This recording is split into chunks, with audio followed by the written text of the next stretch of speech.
Um, so we'll go through like the history, kind of. It's gonna have to be reductionist because if we wanted to go through like the full history, we would be here for a lot longer than 55 minutes or whatever. So we'll talk about some of like the key moments. Um, Again, maybe reaching back a little bit further than you were expecting, maybe not. But we'll talk about the trip, we'll talk about the history, and then I do want to talk about the organization that I partnered with for this trip, and talk about some of the work that they're doing because I think it's really, really important. And I want to give you a framework for how they're approaching conflict resolution, ways for communities to start engaging these kinds of conflicts and issues. And I mean, some of these things are just so big, right? And they've been going on for so long that the kind of knee-jerk reaction that most of us have is like, what can I do? How can we make any kind of meaningful difference in the conflict and what we're experiencing? Um, so how about we do this? And I'm sorry, this is a little scattered, but um, true to the conflict, it's going to be a little scattered. So let's first kind of walk through some of the history and what we know as events that have unfolded. Again, I'm kind of relying on somebody else's slideshow here, somebody else's presentation, to make sense of some of this. But let me just ask, and sorry to those of you who are listening on the recording because this is going to be kind of anticlimactic. What do you understand of the conflict? What do you know about it? What are kind of some of the assumptions or presumptions that we're making about the conflict? When you think about Israel and Palestine, what comes to mind? Land? Yeah. Displacement of who?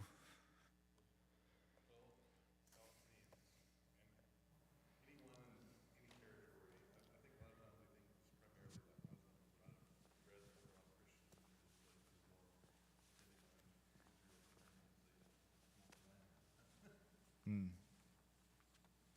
Displacement, land. What else has come to mind? Apartheid. It's becoming a more and more common term to discuss what's going on.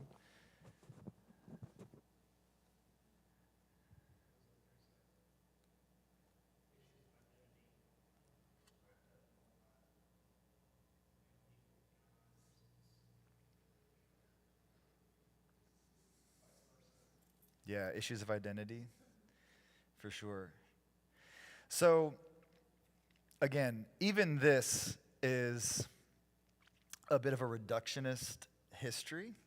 When, if you had to guess, I mean, when so much of this conflict started, um, is there an obvious date that kind of comes to mind? Like, when did so much of the tension between uh, Jewish people and Palestinians, when did that start? What was the like powder keg moment? 1947. That's interesting. What happened then? Sorry, y'all didn't know you were signing up for like a class tonight, and that's exactly what you're here for.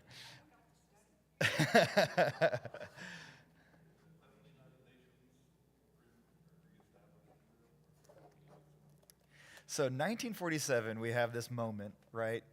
And let's just do this. So we're talking about 1947, and this is let's put that like here. This we'll say this is 1947, and what happens in this year is you have the UN, the United Nations General Assembly. They vote in favor of the partition of Palestine into Jewish and Arab territories. So what's happened recently? There's going to be a lot of that happening tonight. Just What's happened relatively close to 1947 that would make that even a part of the conversation in the world? What? World War II. I thought I heard World War I, and I was like, guys, get it together. Yeah, you've got 1945, the end of World War II. It is recorded. Mina Habibi. World War I, 1945. So, would it be surprising to you at all to learn that the conflict was going on for a lot longer before any of these events, right? Like, these are some of the major players, right? Like, we're familiar with the end of World War II. You have Jewish people in Germany and throughout Europe who are looking for a place to call home, a place away from persecution.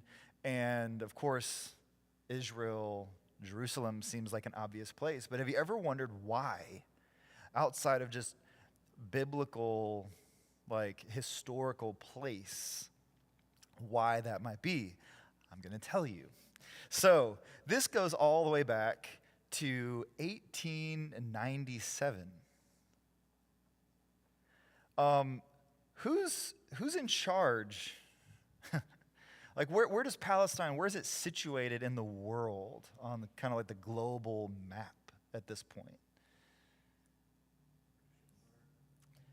Not yet. Kind of, but you still had this other really, really large thing. The Ottoman Empire is still a thing that exists in the world. And Palestine is situated within the Ottoman Empire. I'm going to show you some pictures later of some individuals who they actually have deeds, like written deeds, pieces of paper, that show the piece of land that they live on, they've lived on for centuries. It's a deed that shows this land is in fact their land. And when you look at the date on the deed, it goes all the way back to the Ottoman Empire. Fascinating. Now, there's a lot of land that, again, families have lived on for centuries. They own it insofar as they claim to own it.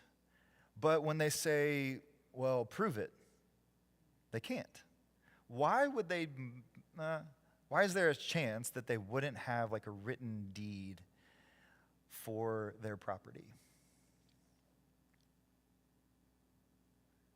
Think about the world of the Ottoman Empire. It's not very populous in places like Palestine. Say that again? Nomadic tribes. Some of that, they're people that are on the move.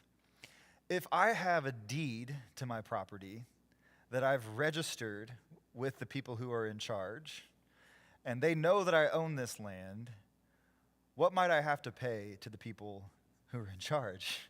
Our taxes. So you have a lot of families, a lot of people groups who have been living on this land for centuries throughout history, going back into the Ottoman Empire, even into the 17th century. And when they go, well, prove it, they go, oh, we can't.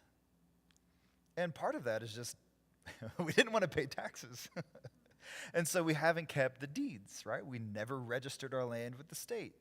Now, the people who create some of the biggest problems in places like Israel and Palestine are people who consider themselves Palestinian, who are Christians, who have deeds going all the way back to the Ottoman Empire. Those people, nobody knows what to do with. And they often are caught between not just two worlds, but several worlds, right? And I'm going to show you a picture of some of those people here in just a little bit. So let's just talk through a couple of quick events, right? So you get 1897, there's this guy.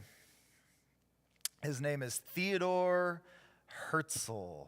I'm going to not even be able to spell his name. Thank you. Yep. Herzl. Anybody got me on Herzl? Nope. Herzl. And Herzl creates the World Zionist Organization. Now, what's interesting, and again, I'm going to show you pictures of examples of people that fit in all these categories. When you talk about Zionism, and when you talk about Zionism to Jewish people specifically, the way they interpret that, and it doesn't matter if they are conservative, it doesn't matter if they are progressive, it doesn't matter where they fall on that spectrum, the idea of being a Zionist essentially is just this idea that Jewish people have a right to exist. This is the kind of basic foundational understanding of Zionism. So you have something created like the World Zionist Organization, and they say Jewish people have the right to exist, and we have the right to exist in our own place, right? And so the World Zionist Organization gets founded. This is 1897. And through the first part of the 20th century, you do start to see Jewish people, specifically from Europe, make their way to Palestine. And they start all of these little kibbutz. Anybody know what a kibbutz is? Maybe a farm?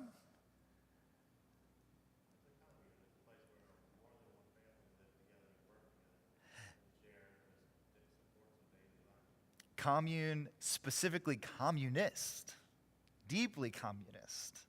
So some of these kibbutz still exist. If you run into them now, oftentimes they'll have like one car within the entire kibbutz. And you've got to like sign it out, and you've got to sign it back in.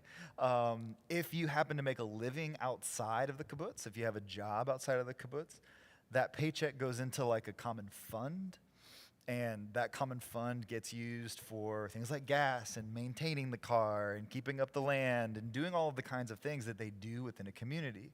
So beginning of the 20th century, you start to see all these kibbutz communities that are popping up, deeply communist, and they're popping up all over what is historically Palestine, within what was the Ottoman Empire. 1917. Anybody have any idea why 1917 becomes an important date?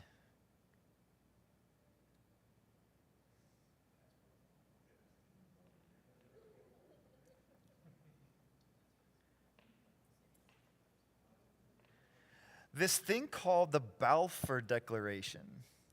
And the thing that makes this so controversial is you have this declaration that is basically making two claims, two kinds of ideals, but they're in competition with one another.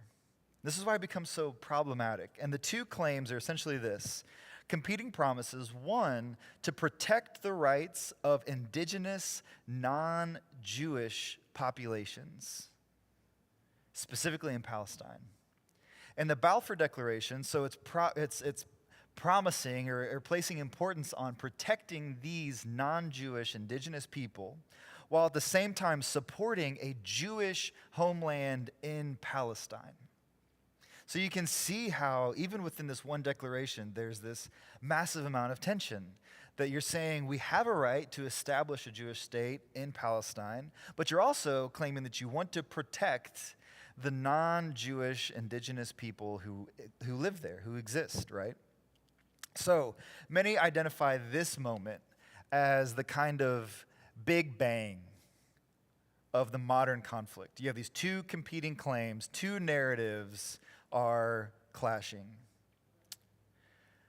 So all along, and again, we've got to be kind of reductionist in all of this, because it's every time you have a moment like this, you have several years where there are clashes, there's violence, Jewish people are being killed, Palestinian people are being killed, and I think one of the pitfalls that we often fall into is tying up the whole narrative just on these moments and kind of laying numbers side by side to see where's the greater injustice, right?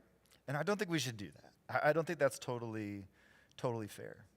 Now, also understand that as you start to walk along this timeline, you have two competing realities. I mean, this is what the Balfour Declaration is pointing to. You have some people who are affirming and celebrating the determination to create a Jewish state.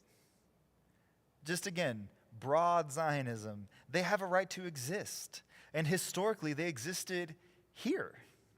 And so for so many Jewish people, this is a move toward coming home.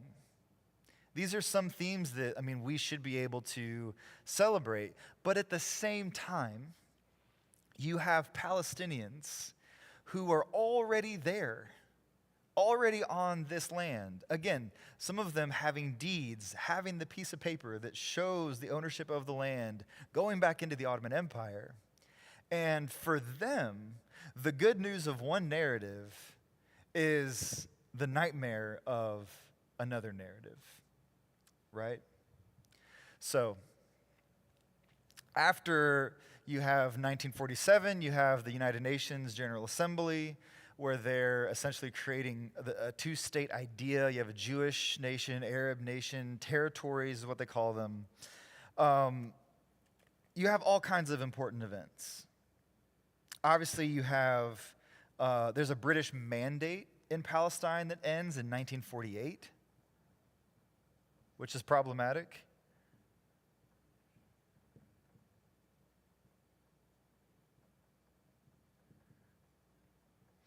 You have David Ben-Gurion. Anybody know who that guy is? First Prime Minister of Israel. Sorry, I'm going to click through some of this. Let's see. Anti-Semitism. There's Theodore Herzl. Picture of that guy. Good beard. Again, Zionism just as a movement to create a modern nation state. These are some maps of what this land has looked like. Jody, you mentioned being very tribal. This is gives you some idea. Sorry, these aren't great pictures and you're all sitting really far away, of where some of these tribes would have lived historically. These are the tribes of Israel specifically. You see here, this is what we realize is the Ottoman Empire, 1798 until 1923. Like, I think a lot of times we hear Ottoman Empire and we think like, oh, that was so long ago. That was 99 years ago.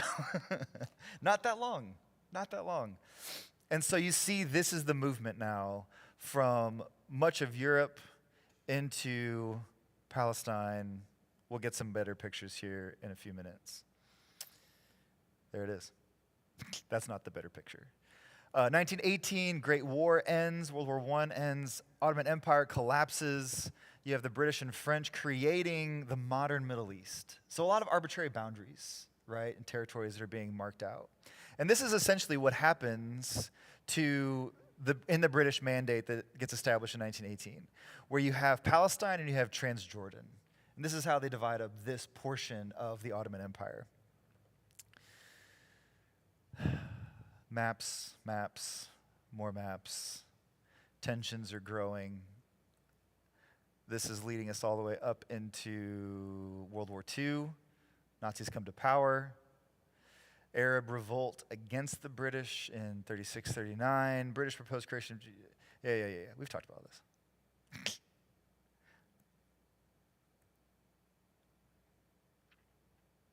So, the UN partition. This is November 1947. Remember, this is where we talk about the General Assembly of the United Nations. And they basically announced this partition plan. And in this partition plan, this is where we see a lot of fighting start to take place. You have British forces that are leaving, and you have Zionists now declaring Israeli independence. Anybody know what this has been referred to by the Palestinian people? This moment of Israeli independence, the Nakba. So, again, competing narratives. For one, by the time you get to the end of the British Mandate, on one hand, you have Israeli independence. This is like our 4th of July, right? People are excited about this. People are celebrating. People are launching fireworks, the whole deal. But at the very same time, the Palestinian people call this Nakba. What is the Nakba? The catastrophe. So on one hand, you have people living in a place talking about independence. At the very same time, their neighbors, the people that have been displaced, talking about this as catastrophe. And this is the reality, right? This is, I mean, for so many of us, I think thinking about the people who have considered this a catastrophe, oftentimes have been people that we thought deserved it on some level. And they were people who existed outside of our circles. So somebody at the beginning talked about, Muslims being displaced. Well, the Palestinian Christians, people in places like Bethlehem, are some of the oldest Christian communities in the world. And so there's one level where it's just, we should care about this as Christians because we see the ways that our brothers and sisters are suffering as a result of these two narratives that are running side by side. And then at a deeper level, just our humanity level, it's like it doesn't matter just that they're Christians just like us. There's just the basic humanity level on what we're seeing happen. Who's kept up with some of the events of the past couple of weeks? You don't have to go very far. Anybody catch what's happened in Israel? Yeah, the journalist is killed. And she's taken to the hospital. She's a Christian. They want to provide her a Christian burial. And it's also very, in Israel? Yes. Yes. She's dual citizen. But she's somebody who showed up a lot on Palestinian news, covering issues that other people just didn't want to talk about. I mean, she was somebody who, for decades, had been a voice. I'm going to get it wrong. I'm terrible at pronouncing my own name and people who I know and love. Yeah. So she's Christian. She's Palestinian. She's killed. She's taken to the hospital. They want to give her a Christian burial. Now, very traditional for Palestinians to want to process bodies from the place where they rest to the burial site. And even while they're in the midst of this procession, the procession gets attacked. And Israeli forces show up, start beating people who are there in procession. I mean, these are the kinds of things, the pallbearers specifically, which is horrific, right? I mean, and these are the kinds of just brutal infractions against humanity that we don't often hear about. I mean, here we are, we're people who are inclined, at least to some degree, toward this conversation. We can't remember her name. I bet none of us could say, like, the date that it happened, maybe the location of the hospital. These are things that, again, if you were here last Sunday, talking about this idea of solipsism, that we're so turned in on our own lives and our own existence that it's hard for us to even comprehend that other people's suffering is real, that it's a thing that is actually happening in the world, let alone, like, how do we relate to it? And then how do we actually do something that alleviates, right, this pain? You want a marker? Oh, you found one. Several to choose from. Is this her name? Shireen.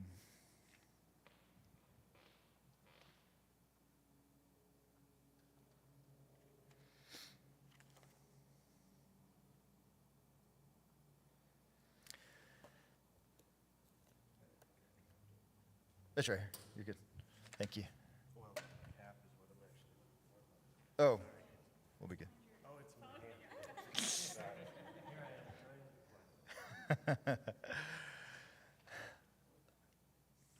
So a couple things that I do want us to see.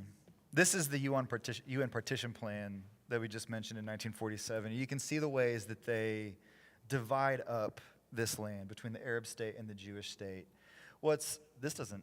There it goes. What's interesting too is that Jerusalem is entirely under the UN administration. So it doesn't belong to either the Jewish state or the Arab state. Again, I'm not going to touch on most of this. There's Ben Gurion. You have a couple of times when the surrounding nations would attack, and Israel just won the day and continued to move borders further and further out. This is one of those instances you can kind of see where the green line gets established. We'll talk about that later. Again, the narratives between independence and catastrophe are, again, narratives that we're not always familiar with, but I think we need to keep in front of us. This is part of the experience that so many Palestinians had at that moment of independence in 1948. You see over 700,000 Palestinians became refugees almost overnight, and 450 Palestinian villages were either abandoned or forcibly depopulated. The UN, sorry, I was like holding that down and did not mean to. Back up.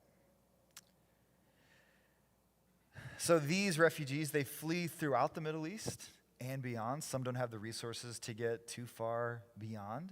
And so what ends up happening is the establishment of these refugee camps even within Israel's own borders. This is a picture of one of these refugee camps. We're going to talk about one in particular called Danesh.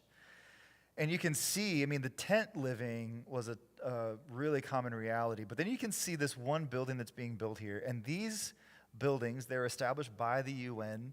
They were 3 meters by 3 meters. And the only way that you could qualify for having a larger house built for you by the UN is by having a certain number of people in your house. Most people never actually reached that.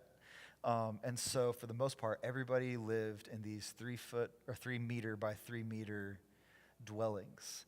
Now, here's what's happened, and again, we'll get to the point where I'm going to show you some pictures of this, is that these refugee camps still exist. These are not, some kind of relic of days gone by. These camps still exist today. Danesh is one of the oldest refugee camps in Palestine. And what's happened is because your family grew up in a 3 meter by 3 meter dwelling, suddenly their kids are born and their kids get older, and it's time for them to move out. Well, where do you move when your whole family has lived in this 3 meter by 3 meter dwelling? Well, there's nowhere to go out because the camp is only so big, and so you have to go up. And so there are this tiny, tiny camp that is only so big in terms of its dimensions, like east to west, north to south, but they can build on top of each other. And so it's all of these really tight corridors. These, sometimes you'd be lucky enough to get the person who's next door, find out that maybe they're going to leave, and so you can take over their dwelling. Even selling and buying these kinds of spaces becomes really difficult, nearly impossible, because you can't prove that you own it. It's just this is where the UN said that I could live, and this is just where I've just lived my life. And if you want to sell it, sometimes it's bartering just with people who live nearby or something. So they build up, they build on top of each other in these really, really tight spaces. But the beauty of it is that because you live in these really tight corridors, the communities of people that come out of places like Danesh are very, very tight-knit. They all care for one another in some really, really meaningful ways. Yeah, I'm going to show you some pictures of Danesh in just a little bit. You also have the establishment of what's called UNRWA, and this is the United Nations relief effort specifically for refugees in Palestine. You also see, massive amounts of Jewish refugees from 1948 to 1973.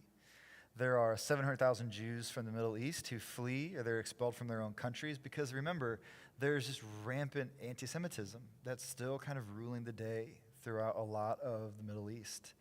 And so many of these people, about 600,000 of them, under persecution, they're fleeing the places that they've known, and they're fleeing to a place of safety for them. They're fleeing to a place where they see historicity in terms of the people that they belong to. They're seeing more and more other Jewish people who are fleeing to the same spaces and seeking safety, right? So much of what we all want for ourselves. So they're making their way to Israel, and they are resettled. Of course, some of the key players that we're going to be pretty familiar with are people like Yasser Arafat. the Palestinian resistance. You see the Palestinian Liberation Organization was founded in 1964, which still exists today. It's basically like their police force, right, that exists within the borders of Palestine.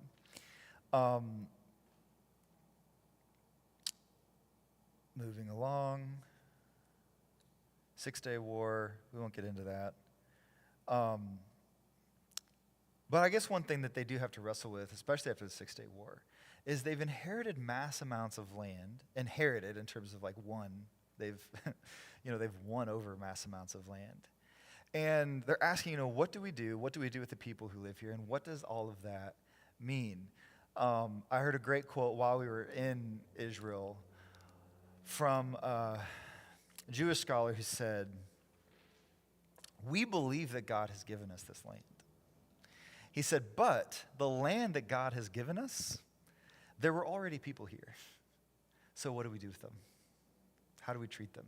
What does this mean for our neighbors? And so you can hear, even in a phrase like that, a statement like that, that there is tension within people who live there. They're not oblivious to a lot of the suffering that's happening on both sides. The question just becomes, well, what do we do with these people who are our neighbors? These are questions that we could ask about ourselves, right? And this is one of the things, and I'm going to kind of jump ahead a little bit. This is one of the things that we need to figure out as a community. I believe we need to figure out as a community is we need a kind of framework if we're going to be a community that's committed to the work of peacemaking and nonviolence. There has to be some commitment in our own space toward history, toward a connection to the land that we find ourselves on, to the story of the place and the space where we exist. And this is something, because the Israel-Palestine trip isn't the only trip I took with Telos. I also did an American South trip where we journeyed from New Orleans to Jackson, Mississippi, to Selma, Alabama, and into Montgomery. And in all of these places, and in Israel and Palestine, I was so shocked by the deep level of historicity and the understanding of their own history that so many of these people have. They know where they come from. They know what's happened on the land that they occupy.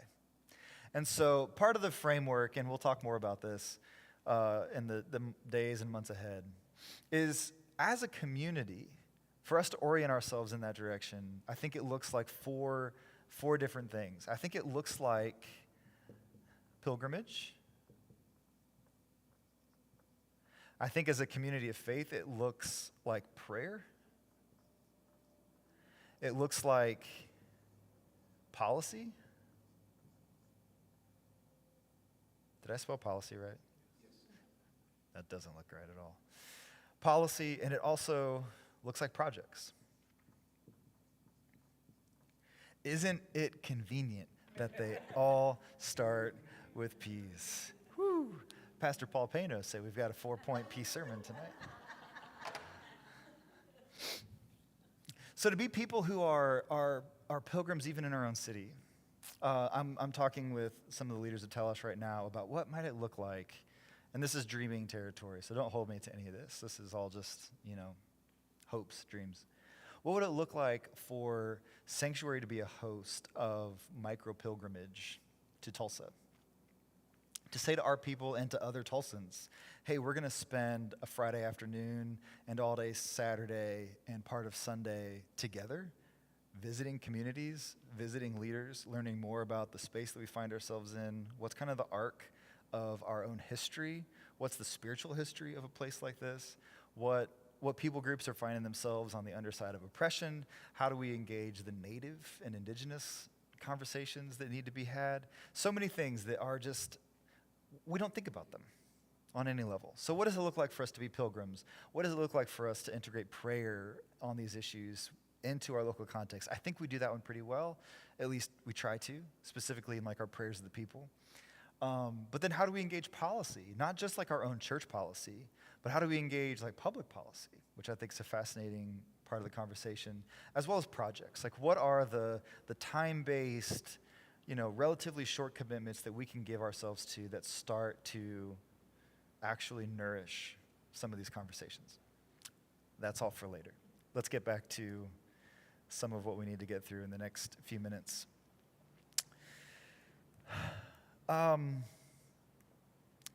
These are here in this presentation. Any ideas why? Because every time there's a war in the Middle East, Jesus is coming back, man. What do we call that? This is a brand of theology. Dispensationalism. And so what we see, this is a really significant piece to all this, is as dispensationalism, in the rest of the world, dispensationalism's like completely been written off. In the United States, it's like lifeblood for a lot of people. And this whole idea of dispensationalism is, you can see charts of this, right? Like I could pull up Google right now and search for dispensationalism. It's going to give me charts on how to interpret certain events and give me the whole timeline for the end of days. What kind of things do we need to be looking out for?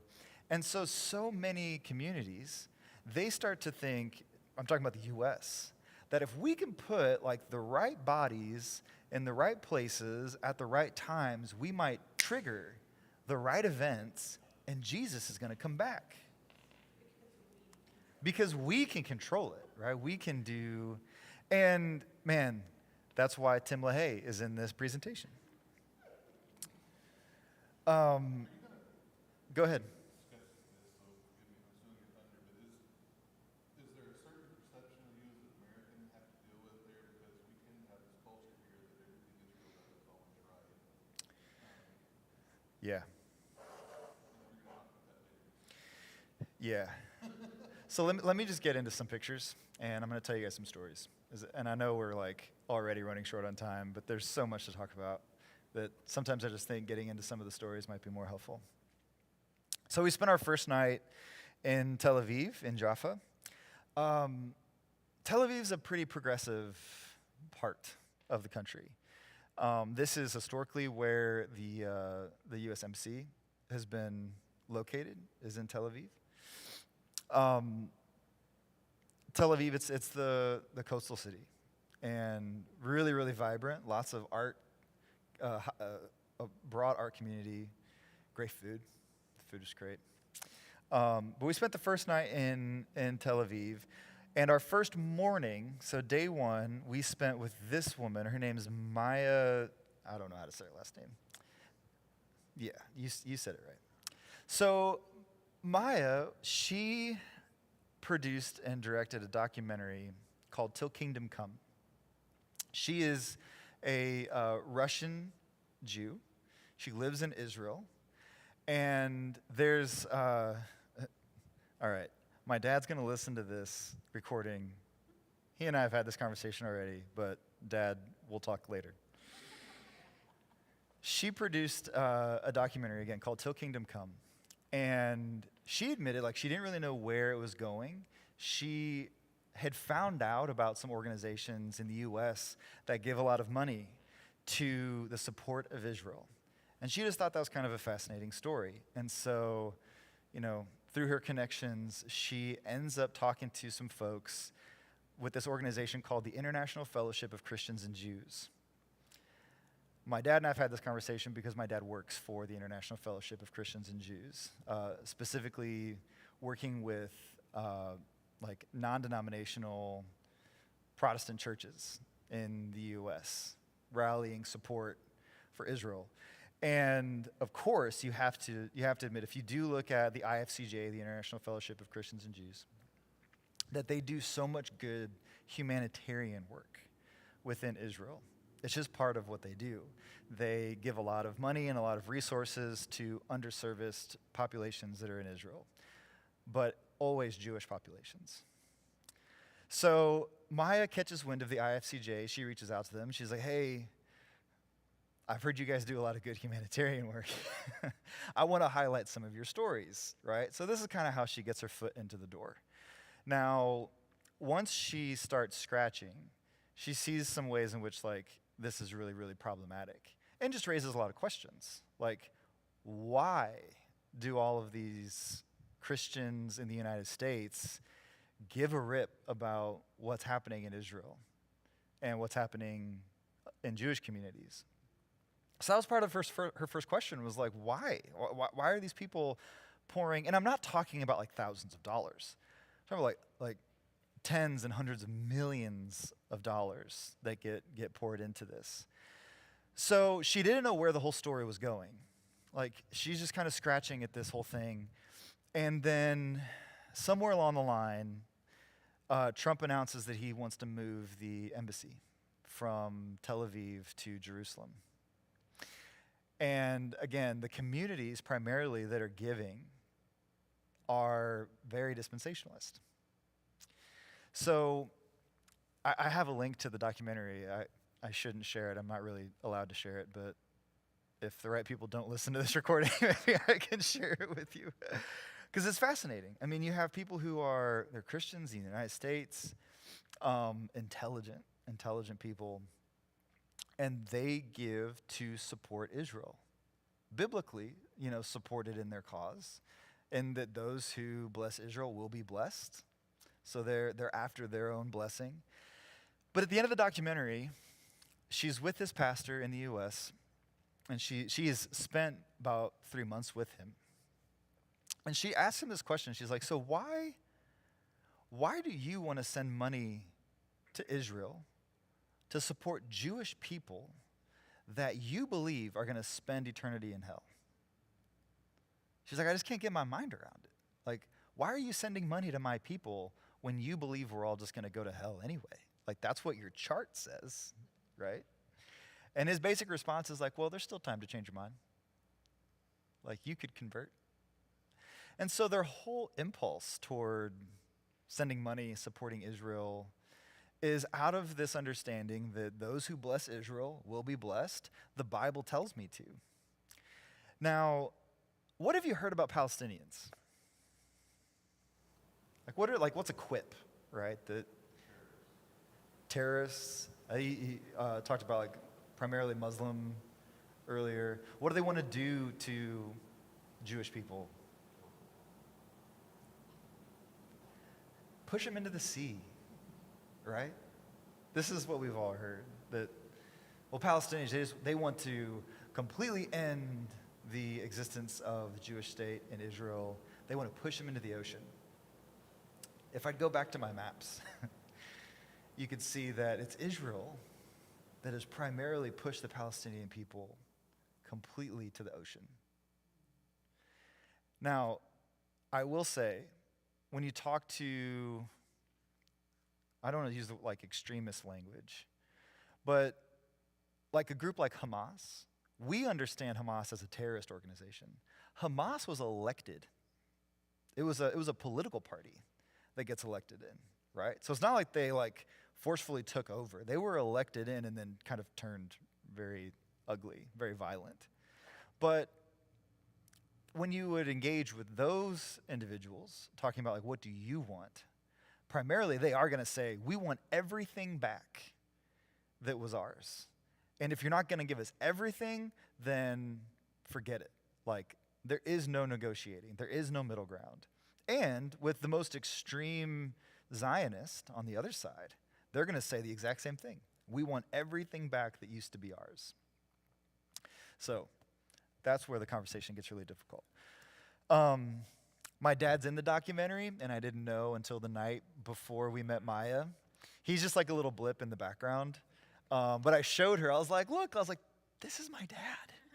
And she was like, oh, I thought he was related to you somehow. She's like, I saw your name on the itinerary. And she's like, certainly it's not the same guy. But I mean, had nothing but wonderful things to say about my dad. Thought he was super delightful. Now, let me go back and say a little bit more about her, and then I'm going to get to the morning of day one and probably have to be done. But, or we'll go until you guys are like, no more, please, no more. But she sees the trajectory toward Trump wanting to move the embassy. And she goes, oh, this is it.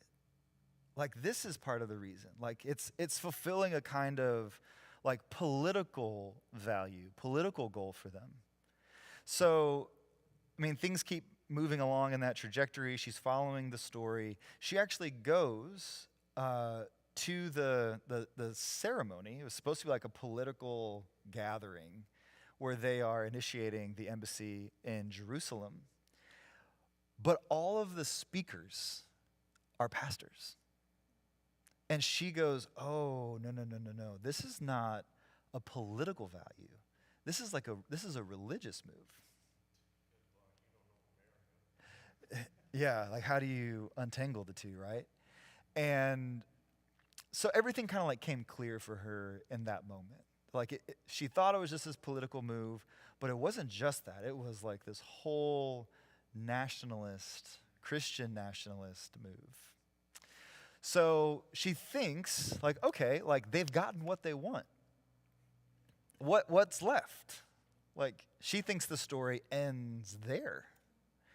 So some time goes by, and she ends up at this event with, is it John Hagee? Is that the? Yeah, yeah. She ends up at an event with John Hagee. And again, because he has his own organization that is geared toward raising funds and supporting Israel. And she goes, and she's listening to the speakers, and they're saying, here's what we're going to do. We're going to get on charter buses. They're lining up outside. I mean, there's thousands and thousands of people at this event. So there's charter buses lining up outside, and they're going to drive you to the Capitol. And you're going to go and you're going to find your representatives, and here's what you're going to say. We want you to defund, completely abolish UNRWA. Anybody remember what UNRWA was? We just talked about it. The UN refugee support for the Palestinian people. And so this is where she goes, oh, okay. Like, this is where things are headed. And remember, she is an Israeli Jew. She's from Russia, Israeli Jew, Israeli citizen. So she stops someone at that event, and she goes, I don't think you understand what you're saying. And like the repercussions of what will happen if they do this. She said, because my brother is in the Israeli army. He's doing his compulsory service. And if you go and you convince them to vote for defunding UNRWA and pulling out of that, and it collapses, the only kind of retaliation that the Palestinian people have is going to be one of violence. And it's going to escalate. And it's my brother who's going to go to war over this issue as an Israeli soldier. She says, this is going to affect you. This is going to affect your life. So why are you spurring these people on to go and do this? Didn't make any sense to her. So let's talk about something lighter. Day 2 was also kind of our whiplash day. So we meet with Maya in the morning, and we talk about her documentary, get to ask her some questions. And then we headed off to the Mount of Olives, which is beautiful. It's incredible. And the reason it's called Whiplash Day is because they want to give us a sense of what the Israeli settlers are doing in Israel, and then the kind of conditions that Palestinian refugees live in. And it's meant to be disruptive, right? It's meant to give you this really stark whiplash kind of moment. So here's just a couple shots of Mount of Olives. Really, really beautiful. We saw Nancy Pelosi there. She's there in her pantsuit. There's a guy, I don't know if I can do this or not. There's a guy that she's there to meet with, and he's usually the guy who works with Telos to kind of give like a one-day summary of events. He's like the foremost leader on the history of Israel and Palestine and the conflict generally. He was supposed to like be on our tour bus, but instead, like, he's with Nance in the pantsuit. This is a section of East Jerusalem that we'll talk about a little more. This is one of the chapels that sits on the side of the Mount of Olives. This is down, this is the Garden of Gethsemane, and it's beautiful. It's haunting. Does that help at all? I don't know. And I love this prayer. This is just on a plaque. in the garden. It says, "O Jesus, in deepest night and agony, you spoke these words of trust and surrender to God the Father in Gethsemane. In love and gratitude, I want to say in times of fear and distress, my Father, I do not understand you, but I trust you." I love that prayer. So this is the church that sits at the foot of the Mount of Olives, next to the Garden of Gethsemane. And you'll notice like these stained glass windows. First of all, it's like the middle of the day. Super, super bright outside. The sun is shining, but this chapel sits very, very dark, and it's intentional. These stained glass windows are painted so that they let just a little bit of light in, but not like flooding light. And it's all because of the location, right? Like this is the Garden of Gethsemane. This is the place where Jesus suffers and agonizes over what's ahead. But the church is stunningly beautiful. It's amazing. We went from that church out to an Israeli settlement. It took about 15 minutes to drive. And if you're not really familiar with what's happening in terms of like the settler movement, essentially Israel is finding what they're considering strategic locations, whether they have some kind of significance in terms of historicity, like biblical significance, security. Oftentimes they'll find a place that they think is strategic in terms of the safety of Israel. And they're establishing these settlements. Oftentimes they are places where Palestinians live already and pushing them off the land. This one is no exception. But this is Sarah and Asher and their brand new baby. You'll see their babies here. And they're wonderful people. They're hospitable people. They went to a more progressive school in Tel Aviv. Admittedly, they talk about themselves as being more conservative. But when you ask them, how do you wrestle through like the kind of stereotypes of the settlers? They say, we just invite people to come and see. Like oftentimes people think that us settlers are like living in tents out in the desert and we're like fighting off Palestinians or something. And Asher was one who is the first person who made this comment, but he wasn't the last one to make this comment, in that he said the Jewish people for thousands of years have been people who have been on the underside of power. We've been the people who have been oppressed. We've been the people who have been marginalized. We've been the people who have been submissive. And look where that got us. And he says, we're finally in a position of power. He said, and I think in his words, he said, it's time for us to be the courageous ones. It's time for us to be the brave ones and to fight for what's ours. Which is a shocking posture, right? I wanted to ask him, and it's hard when you're in these contexts because you're appreciative of their hospitality. They've welcomed you into their home, and you want to ask some tough questions. But like the one that was burning in the back of my mind was God called Abraham to be a nation that blessed other nations. How do you see that playing out in the state of Israel? Like, how are you being a blessing to your Palestinian neighbors? Even while we were there, you'll see this chair that's sitting right here. Sarah's mom baked these cookies that were like unbelievable. She lives just above them. And she brought them down and knocked on the door and ran away. And it said, "For our dear friends with all our love, fresh chocolate chips, fresh cinnamon cookies." She left them there. And you can see, the view from their house is incredible. Their home is beautiful. The landscaping is all pristine. It's a beautiful place to live. We leave Sarah and Asher's house, we get in the bus, and we drive 10 minutes. And we drive to Danesh, Daheshi refugee camp. This is Hamza here. Dahesha. This is where your dad grew up? So Dahesha is the oldest refugee camp in Palestine.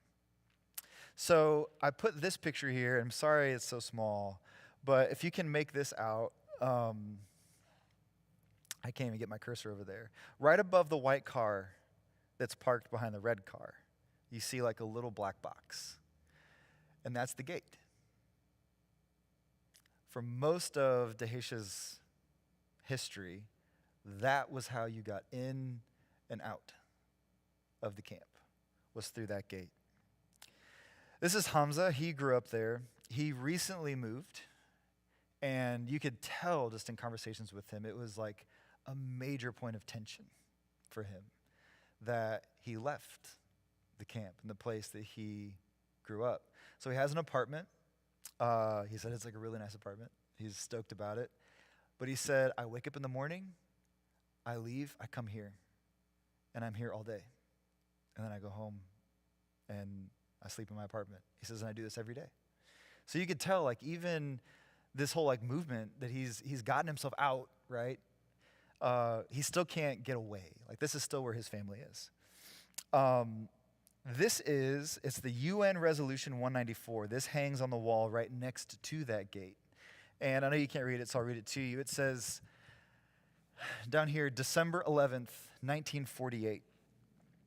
It says, refugees wishing to return to their homes and live at peace should be permitted to do so at the earliest practicable date, and that compensation should be paid for the property of those choosing not to return and for loss of or damage to property which under principles of international law or equity should be made good by the governments or authorities responsible.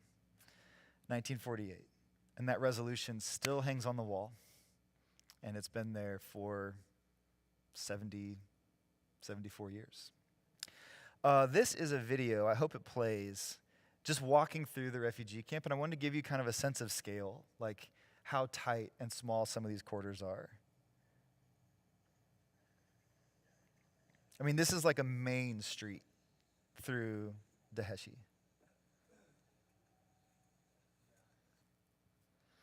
So everything is very, very small. You'll see on top of these buildings, you'll see these rubber tanks. These metal ones are a little outdated. This is where all their water is stored. And sometimes they get water, sometimes they don't. And so filling these tanks becomes really, really important. And the rubber tanks are updated from the metal tanks because, according to the people who live there, they're easier to patch when Israeli soldiers shoot them and drain all their water. It's easier to put a stamp over the rubber tank than it is to patch a metal tank. Again, just giving you a sense of like scale and size. This is just one of the little side streets that we walk down, which is just one person, can basically walk down there. And you see this symbol all over the refugee camp. I don't know if you guys can see it, but it's the symbol of the key. Any ideas why the symbol of the key is important for them? The key to their old homes.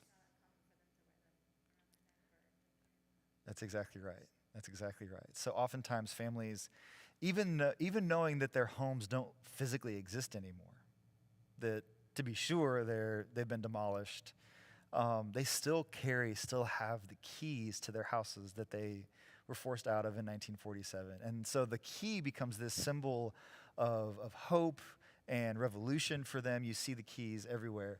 This is one of those 3x3 meter houses that the UN built in 1947, 48, and then some of the consecutive years after. And you can also see that they've just built up or attached themselves to these small little dwellings. And this is where people live. So we went to like their community center, and this was a picture that was on the wall. I don't know if you can read the bottom of it, but it was so shocking. This is 1906, and it says Palestinians baptizing in the Jordan River. And you can't really see the baptism happening, but it's up here in this reflection. And again, just this significant reminder to us that when we're talking about these people, they are one of us. These are Christians who have been there for centuries. A couple other pictures. This is Daheshi in 1958. And so you can see some buildings being made, a lot of tents still very much present. And when I told you about that gate sits right here. And I showed you that picture of the UN resolution. It was posted on this building right here. So this is the development of this camp. Again, this is the entrance, the only entrance into the camp. As soon as they established the camp, they fenced it. And one way in, one way out. And it's through this turnstile gate. And you're not talking about like dozens of people. About thousands and thousands of people who live in Teheshi. The other picture there is 1959. Some of it's a little more developed. I don't know if you can see the gate in this picture yet or not.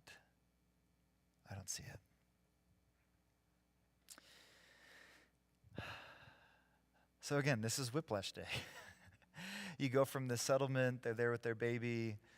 They have running water and electricity and air conditioning and beautiful views. And you go from that to Teheshi. And sometimes they have water, sometimes they don't. They're crowded, living right on top of one another, really living off of the goodness of the UN and whatever kind of support they can garner from the UN. UNRWA's office is inside Teheshi camp. And then, of course, within Palestine is the city of Bethlehem. And this is the Church of the Nativity. I'm going to jump, because there's some people that I want to introduce you to, and I know we're already like 15 minutes past when I thought we might be done. Pastors Mitri and Munther. This guy here on the right, this is Pastor Mitri. And Mitri and Munther are both Lutheran pastors in Bethlehem. Pastor Mitri, he founded, again, I'm not going to be able to say that, Dar al-Kalima University. This is the university. It's like a beautiful, amazing campus that we got to tour. And they're both pastoring Lutheran churches. I think Munther actually took over for Mitri, but pastoring a beautiful Lutheran church and also deeply engaged in conversations around the conflict and peacemaking and nonviolence. They host an event every year. The last couple of years it's gotten disrupted, but they host an event every year called Christ at the Border, or Christ at the Checkpoint. Where they invite Christian pastors and leaders from around the world to come into Bethlehem and to just get an experience for how it is the Palestinian people live day to day. This is fascinating. We should talk about this again some other time. Church of the Holy Sepulchre. I don't even know how to transition this conversation. Church of the Holy Sepulchre is like the most holy place for Christians, in case you didn't know. It's important to us. Two really significant sites there. One, you have the rock on which Jesus was crucified, and you also have the cave where he was buried. Both of those things sit inside a Church of the Holy Sepulchre. And because it's incredibly important to every Christian denomination in the world, it's very, very complicated as to who lays claim to it and how they all learn to operate within the confines of one space that they all want to own. And so this is a map of the church, and it's color-coded to show you which denominations, which communions actually own or are responsible for which part. This is so detailed that there's like a pillar that has 3 different claims, right? Depending on which side of the pillar you're on. And so these, between the Greek Orthodox, the Latin Catholics, who else is written on here? There's so many. This is a little more simple. So you got Greek Orthodox, Latin, the Armenians, the Copts, Ethiopians, Syrians. Then there's like common zones, common property of Greeks, Latins, and Armenians. And so they have their own times for processions, own times for services, who can do what when. And I mean, think about this. They care about who gets to clean when. Like, think about that kind of attention to holy spaces. That if I were to go in there and like see a piece of trash and I'm like, oh God, like somebody would rush up to me and be like, what are you doing? Like, you don't have the authority to pick up trash in the Church of the Holy Sepulchre. That's the kind of attention that they give to spaces. We don't have that. We don't have any orientation to holy place, right? Something we hope to remedy at some point in the future, but I just wanted to give you an idea of this. I did actually get to go. This is, I think, a video of The Rock that I'm going to pass by because we're out of time. This is my buddy Todd. He's the co-founder of Telos. He organizes a lot of these trips. I think this is a video because just having a picture of Todd would be a little odd. Just to give you a sense of like scale of, this is the tomb. And just massive, massive space. It's beautiful. It's incredible. Can I just introduce you to a couple more people? And I'm going to skip, see, told you, I was there. Western Wall, we got to go to Shabbat prayer. Shabbat dinner, we got invited into Rabbi Joshua's house. And he's like Rabbi Josh, and he is Chef Josh, and he's Professor Josh. Really interesting guy. But they invite us into their home for Shabbat dinner. On any given week, they have about 30 people in their home because he wants to teach Shabbat, and he also wants to give people exposure to this experience and to get to see a family celebrate. One of the most generous and like welcoming people that I've ever met. But you remember Asher. And remember his whole posture about, like, it's time for us to be courageous. Like, we're supposed to be the brave ones. And that was just lingering in the back of our minds. This is a day or two after. We're at Chef Josh's house, Rabbi Josh's house. And at the end of the night, he kind of goes into this little bit of a monologue and says almost verbatim. And I mean, here's a guy, he's very progressive. He has welcomed us as just, nobodies into his home and to share a meal and to witness him blessing his kids, and really, really beautiful evening. No candles, but lots of prayers, lots of songs that I didn't know how to sing. And I mean, yeah, it was beautiful. So, I mean, one of the things that they do is every Shabbat, they pray a prayer of blessing over each of their kids. And they had a lot of kids. And one by one, like oldest to youngest, they come up and you're witnessing it, but it's not like you be watching me being like, Nora, like it's like face to face and just these whispers. Lord bless you, keep you. Lord make his face to shine upon you, be gracious. I mean, beautiful moment. Like I sat there crying, watching him bless his own kids. I'm like, I'm not like, this isn't my thing, right? So it's in that context that he starts talking about, for 2,000 years, we've been the people who are on the underside of power, who've been oppressed. And I mean, almost verbatim, slides right into, it's time for us to be the ones in power, to be the ones in charge. Like, let's see how this works out for us instead.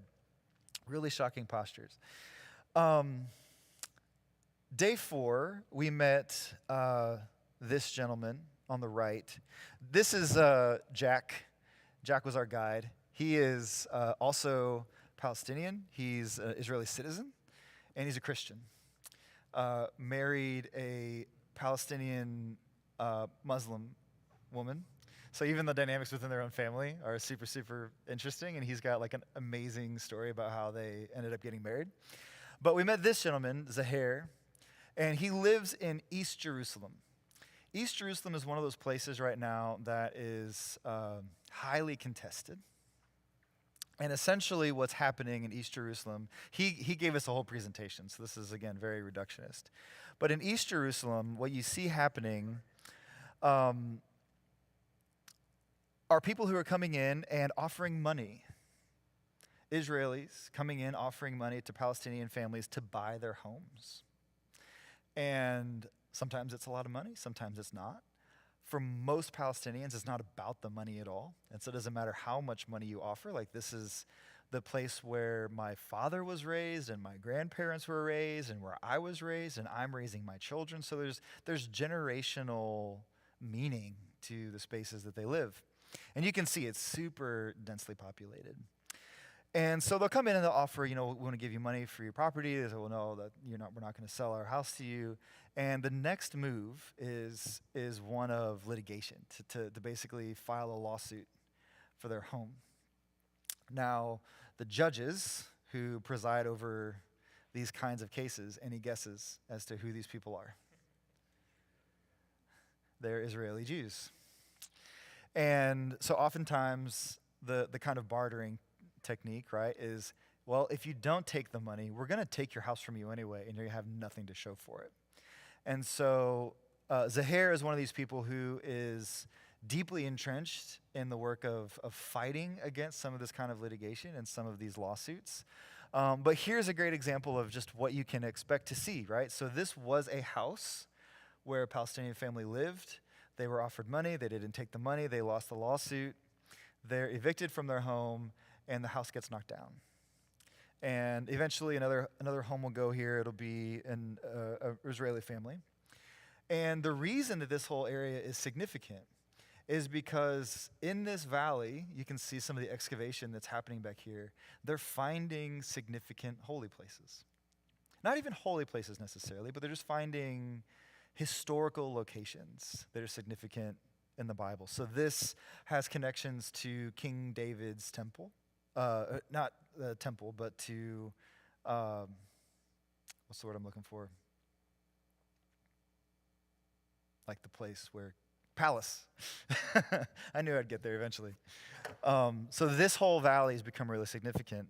One of the things that you see in this valley in East Jerusalem are these paintings of these eyes. And so standing on this roof that we were on with Zahir, looking out at all these houses, you see all of these eyes looking back at you. And it's really this like art of protest to say, like, we see what you're doing.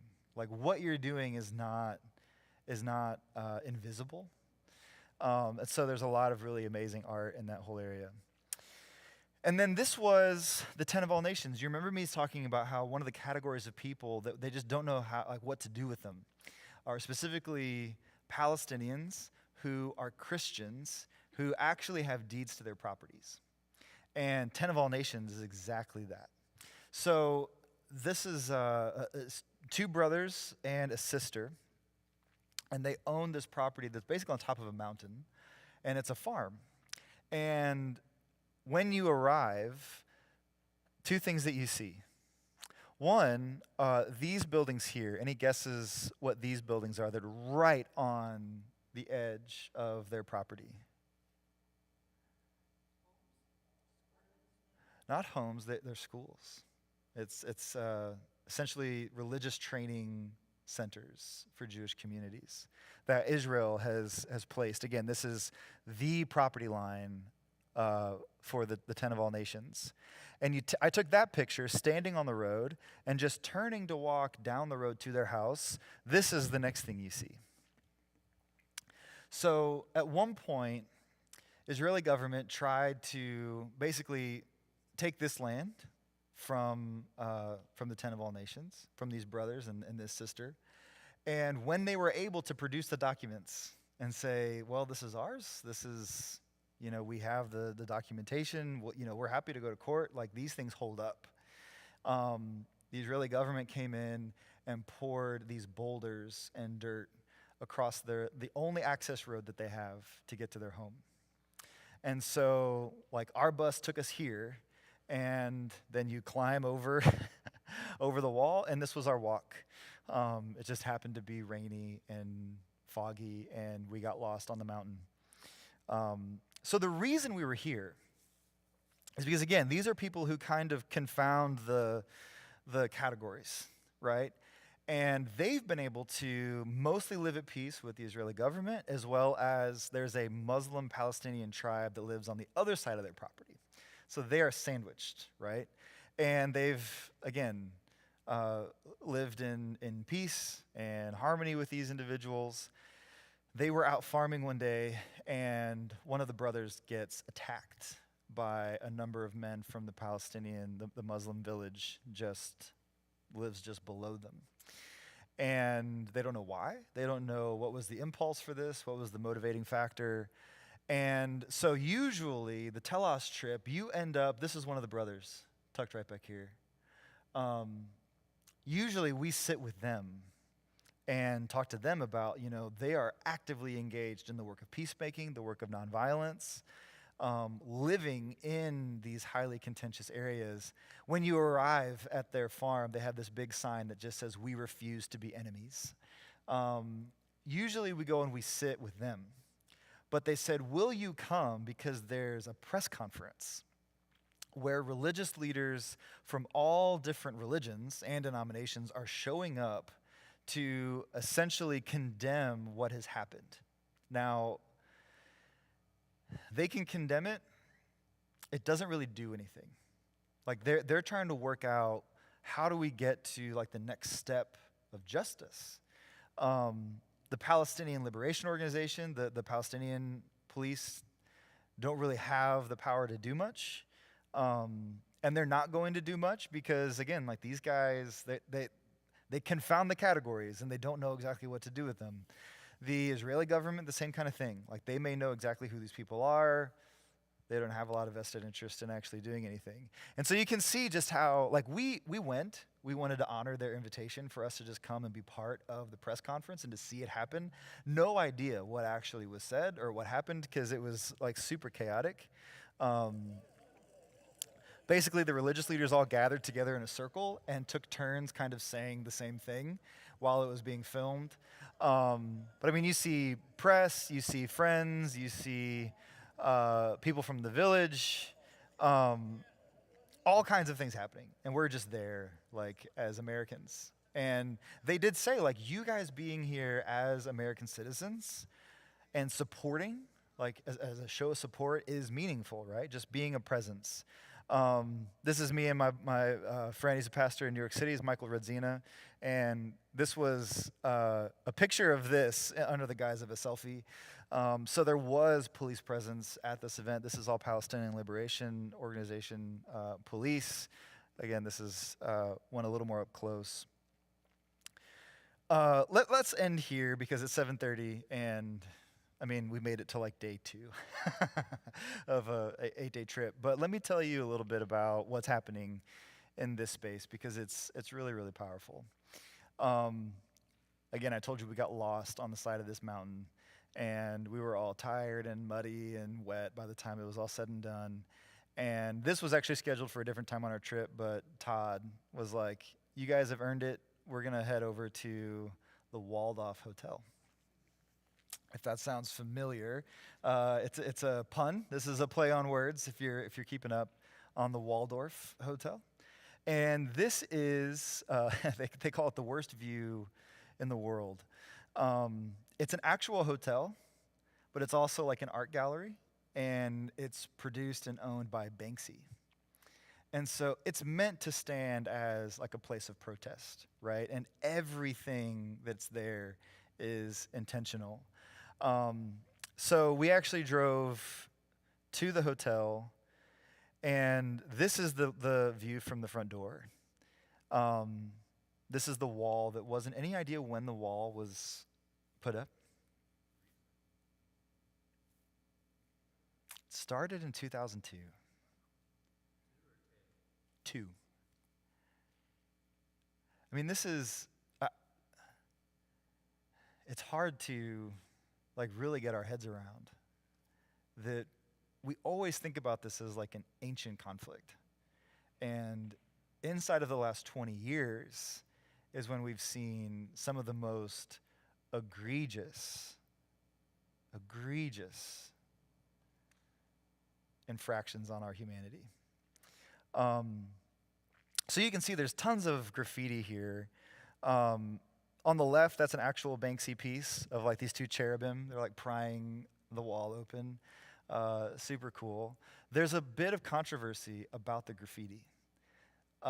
Any idea like what the controversy is from the Palestinians, like whether it should be there or not be there? Because it's kind of an attraction, and it's cool, and it's powerful, but it's also beautiful. There are a number of Palestinians who say we shouldn't beautify the symbol of our oppression. And that's where I think we need to keep in front of us. Like when you talk to most Palestinians, like when I'm talking to Pastor Munther, and I'm saying, what is it that Palestinians want? I mean, he's not somebody who's saying, like, we want to push Israel, all Jews into the ocean and destroy the Jewish people. He's like, we want to move freely. We want to be able to leave our house and go to our relative's house without a ridiculous number of checkpoints that didn't even exist until the last 30 years. I mean, at one point, your dad would probably have this experience of knowing there was a time in his lifetime when he could wake up in Daheshi and walk to Jerusalem. Like, that was a reality. It's in Mina's dad's lifetime that now there are half a dozen checkpoints between the camp and Jerusalem. And so you see the ways that so much of the Israeli government's work and activity has been to divide and make the lives of Palestinians more complicated. I would say, and I mean, this is getting away from just like, let me like lay out some facts to, this is my like conjecture, is that there's really very little impulse on the Israeli government side to work toward a two-state solution. That's not what they're after. They're pouring hundreds of millions, if not billions of dollars into their infrastructure that is in occupied territories. And you don't pour billions of dollars into infrastructure into occupied territories to just hand it over. You do that in spaces that you plan on moving into or places where you hope to expand. And so that's, part of the bleak reality is they're divided. They're continuing to be more and more, and when I say divided, I mean like segmented, right? This is an example of that. See if I can find it. This is a house here on the left. It's right next door to the Waldorf. The Waldorf. It is surrounded on three sides by the wall. Just stuff that you see because this doesn't make any sense. Like, none of this makes any sense. But let me show you some pictures of the actual Waldorf Hotel. This doesn't say reception. This says rejection, which is brilliant. This mantle, like over the fireplace, like these are not animal heads on mounts. These are all like security cameras. This is a nativity scene, and like the star of Bethlehem that's shining through is coming through this like bullet hole in the wall. A big, beautiful painting that they have. This is like an icon of the nativity. But it's like the walls of the border wall are opened up, and you see Mary nursing Jesus. All the keys, if you didn't recognize all the keys.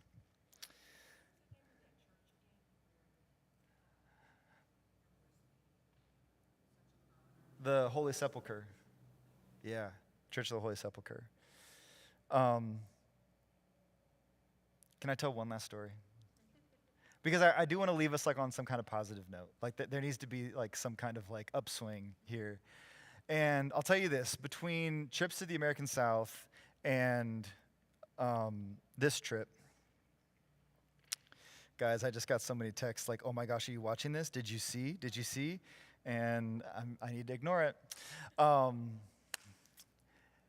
The most hopeful stories are people who have a kind of imagination for the future that nobody else is seeing.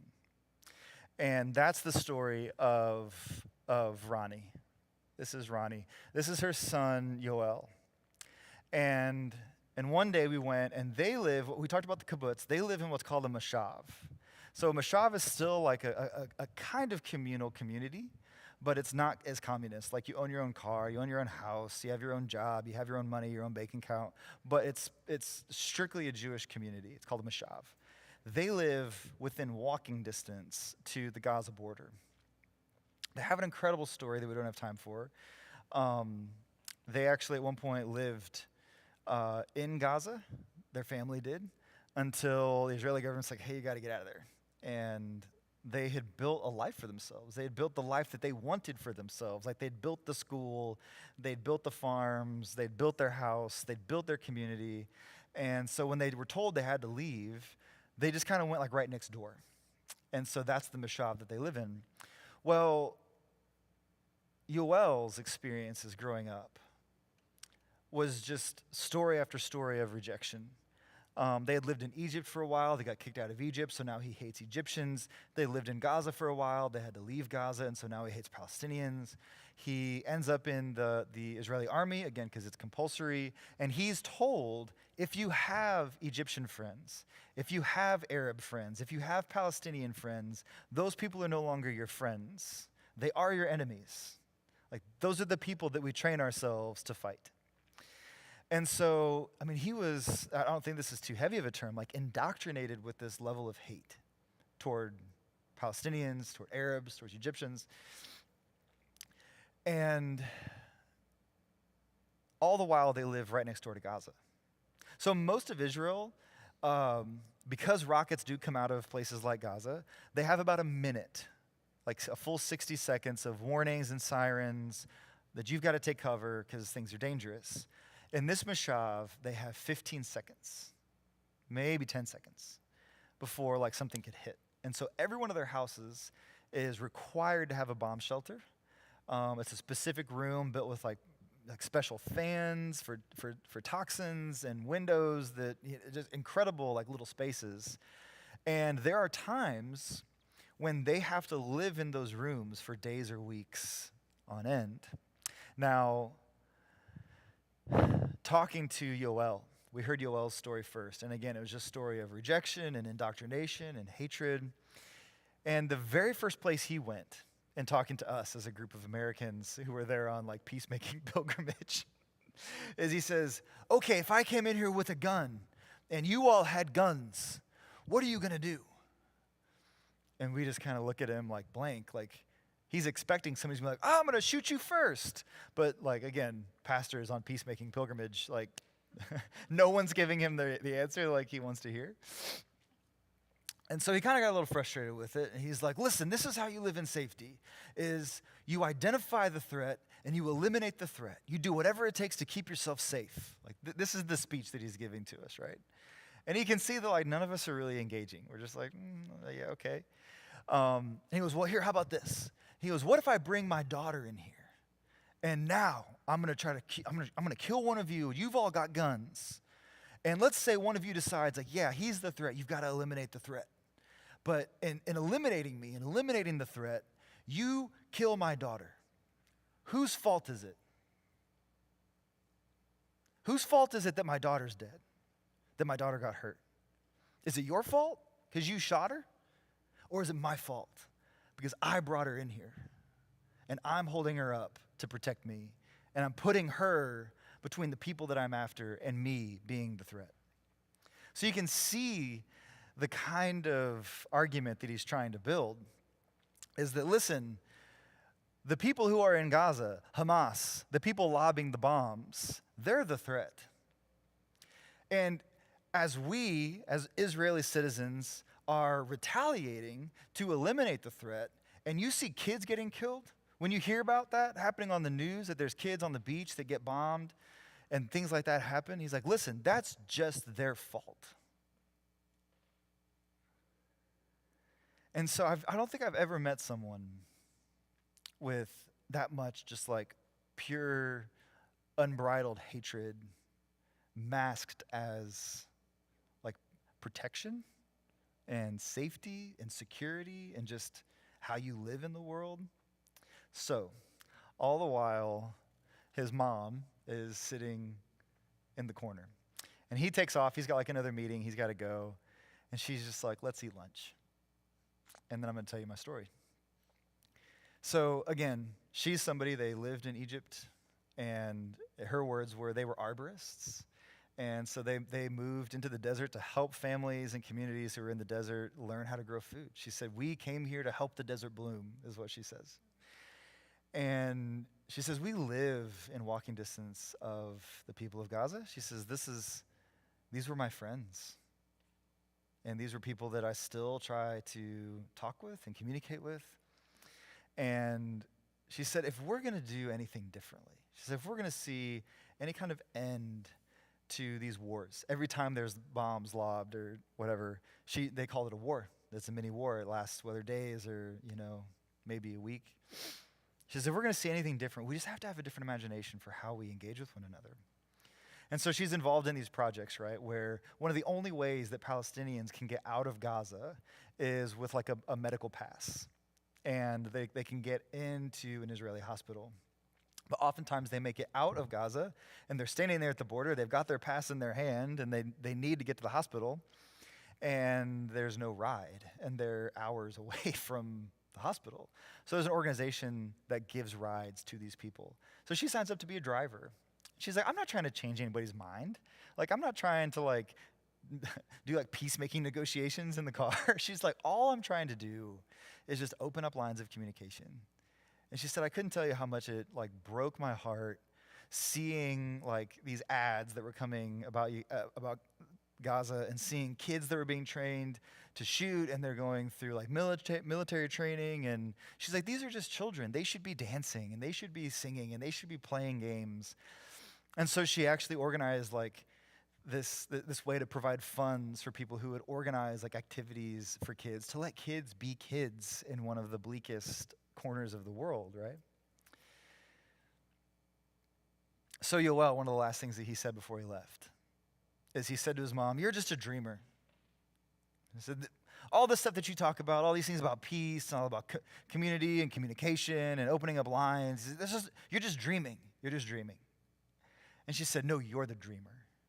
She said, you're the one who thinks that doing the same thing to the same people over and over and over and over again is going to actually lead to any kind of different, new, better future. She said, my hope, my dream will be a reality. She said, one day this is going to break through.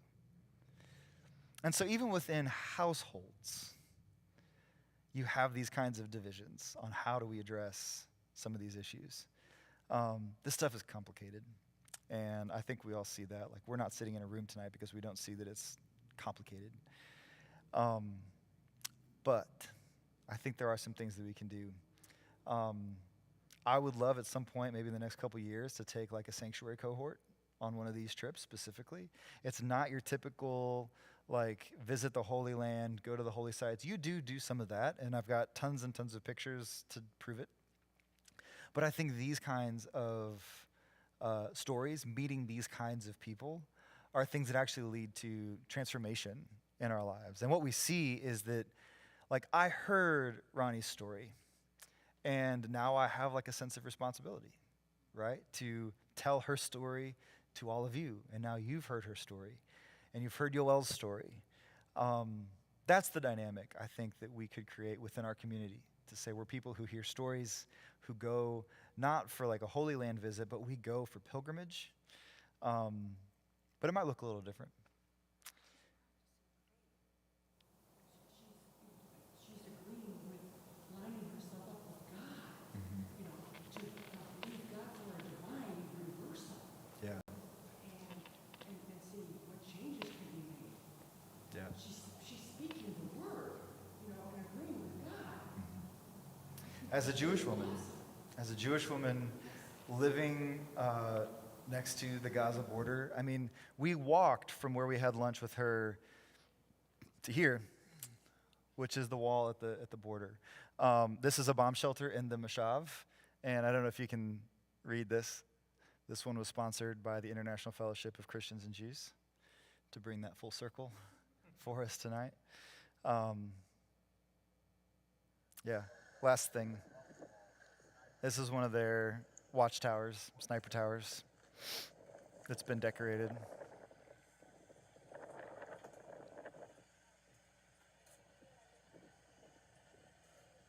And that's the wall into Gaza.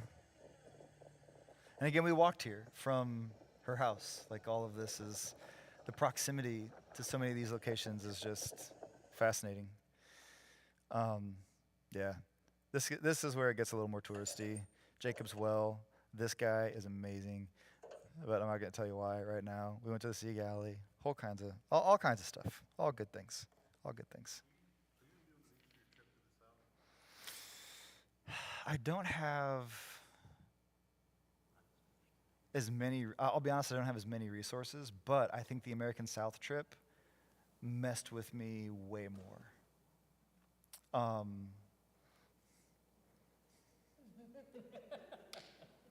It really did.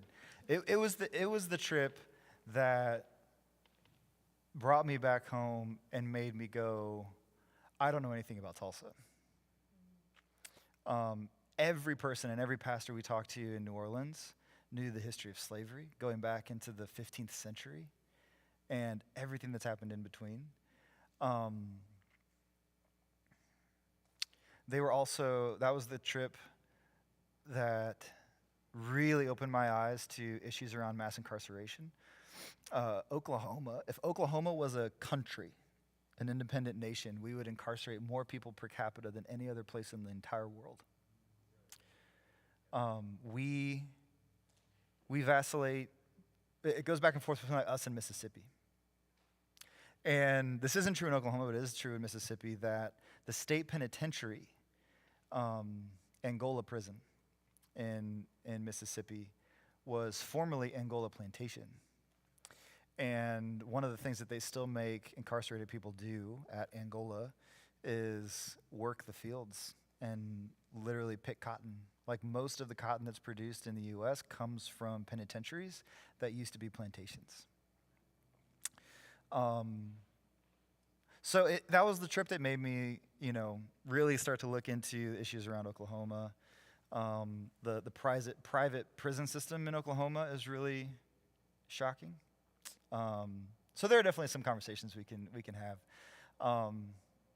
But I don't have nearly like some of the resources around that trip. I have a lot of photos and some stories, but yeah. Yeah, that's a trip I think would be really fascinating to do too. It's about a week. But yeah, it's gut-wrenching. That one was a heavier trip to be honest. We end at the lynching memorial in Montgomery.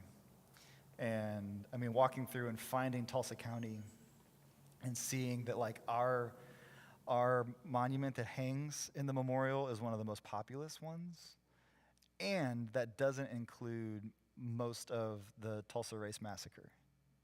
There's like 11 that are attributed to the Tulsa Race Massacre, but I mean, conservative estimates are hundreds of people, right? So that trip really messed with me in some pretty kind of dark ways. A lot to reckon with after that trip. Any questions? Like anything you're like specifically hoping to hear about that? So I think again, the impulse as Americans is this kind of like blanket support of Israel, and I think it's much more complicated than that. Even our Christian impulse, support for Israel, is usually wrapped up in this dispensational kind of framework, which I don't think is very faithful.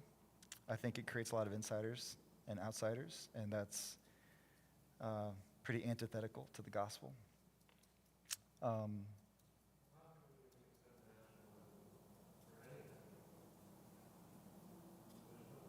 No.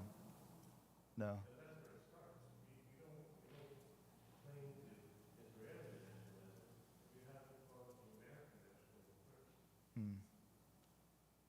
Yeah. And I mean, you can tie up the issue as political issues that are like all bound up in spirituality, and you can talk about them in terms of spiritual issues that are all tied up in nationalism. And it's either they're both right, both a little bit of a different impulse, but neither's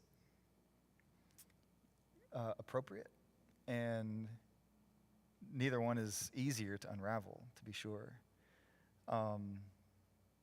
When we asked, like, what do you want us to do? What can we say? What's the next step for us? This is where they took us, was bring people to hear stories and start to tell your own story in whatever space you're in. Pray for us.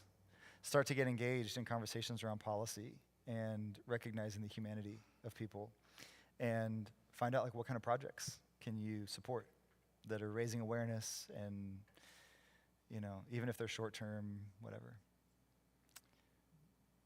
So, happy Sunday. Thanks for being here. If you guys do think of questions, or you're just curious about things, I'll do my best to answer them. I know we like I was hoping to get up until like 2018. We made it to 1948, so pretty strong night. But man, thank you guys just for even being interested in this conversation, and I think it's something that's going to be shaping our community into the future. We're all the pastors that went from different denominations. Yes. I remember the Greek festival in 2019, the priest at Holy Trinity Greek Orthodox Church. I love to just go and sit and listen. But he told a story then about a friend of his who was a pastor at a Greek Orthodox church in Palestine, who came home one day and it was not his home anymore. And Yeah. So you have houses in like the old city of Jerusalem where right now, like tonight, almost in the morning for them, you have a Jewish family and you have an Arab family living in the same house, and they do not want to be. And it's because the Arab family was living there, the Jewish family moved in and told them to leave, and they just didn't leave. And they've been doing it for years. Neither of them wants the other person in their house, and they're living in the same house. Wild stuff.